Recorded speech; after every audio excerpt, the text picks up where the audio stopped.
আজ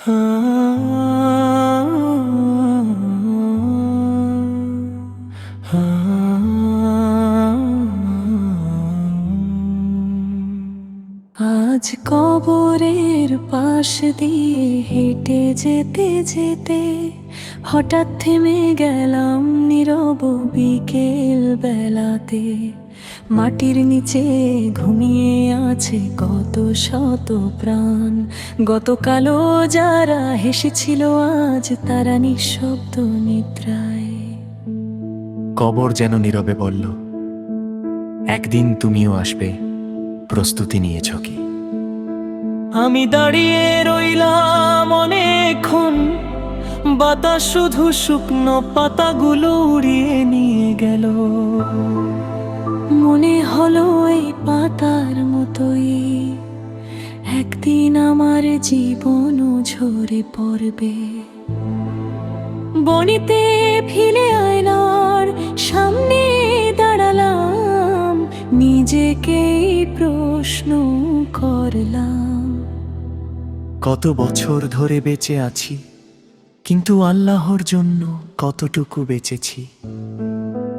উত্তর দিতে পারলাম না।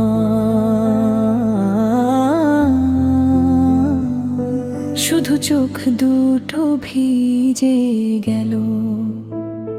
সেদিন রাতে মায়ের পুরনো কুরআন খুললাম, পাতার ভাঁজে শুকিয়ে যাওয়া একটি গোলাপ পেলাম।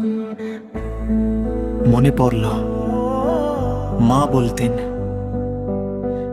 বাবা, মানুষ একদিন চলে যাবে, কিন্তু নেক আমল কখনো হারিয়ে যায় না।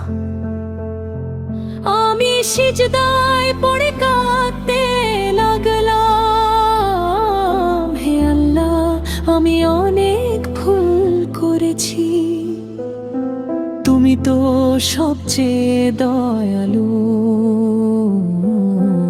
আমার এই ভাঙা হৃদয় ফিরিয়ে দিও না।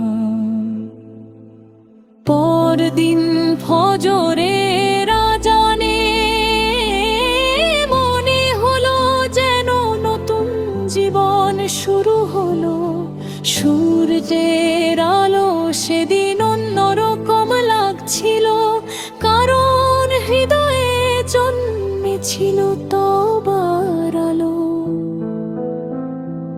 আমি বুঝলাম মানুষের সবচেয়ে বড় সম্পদ টাকা নয়, বাড়ি নয়, খ্যাতি নয়, বরং এমন একটি হৃদয় যে হৃদয় আল্লাহকে স্মরণ করে কেঁদে উঠতে জানে। বন্ধু, আজ যদি তোমার মা তোমাকে ডাকেন, দৌড়ে গিয়ে উত্তর দাও। যদি বাবা পাশে বসতে বলে, একটু সময় দাও। একদিন এই ডাকগুলো শুধু স্মৃতি হয়ে যাবে। আজ যদি কারো মন ভেঙে দিয়ে থাকো, ক্ষমা চেয়ে নাও। যদি কারো হক নষ্ট করে থাকো, ফিরিয়ে দাও। কারণ কবরের মাটিতে গিয়ে এসব ঠিক করার আর সুযোগ থাকবে না। হে আল্লাহ, আমাদের হৃদয়কে দুনিয়ার অহংকার থেকে রক্ষা করুন, আমাদের চোখকে গুনাহ থেকে রক্ষা করুন। আমাদের জিহাকে সত্যের ভাষা দিন, আর আমাদের শেষ নিঃশ্বাসকে ঈমানের সুবাসে ভরিয়ে দিন। আজ কবরের পাশ দিয়ে ফিরে এসে আমি নতুন জীবন খুঁজে পেলাম। জানলাম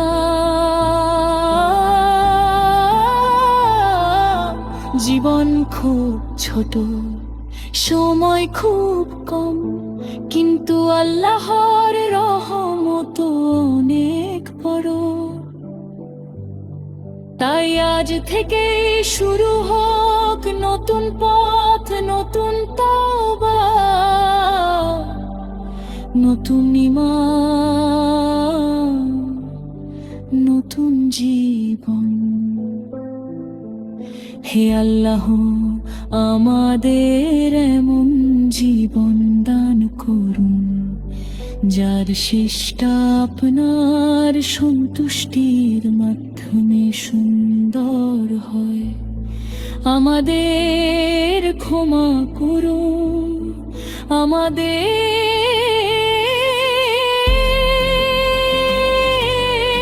অন্তর কে কুরআনের আলোয় ভরে দিন এবং জান্নাতুল ফিরদাউস নসিব করুন।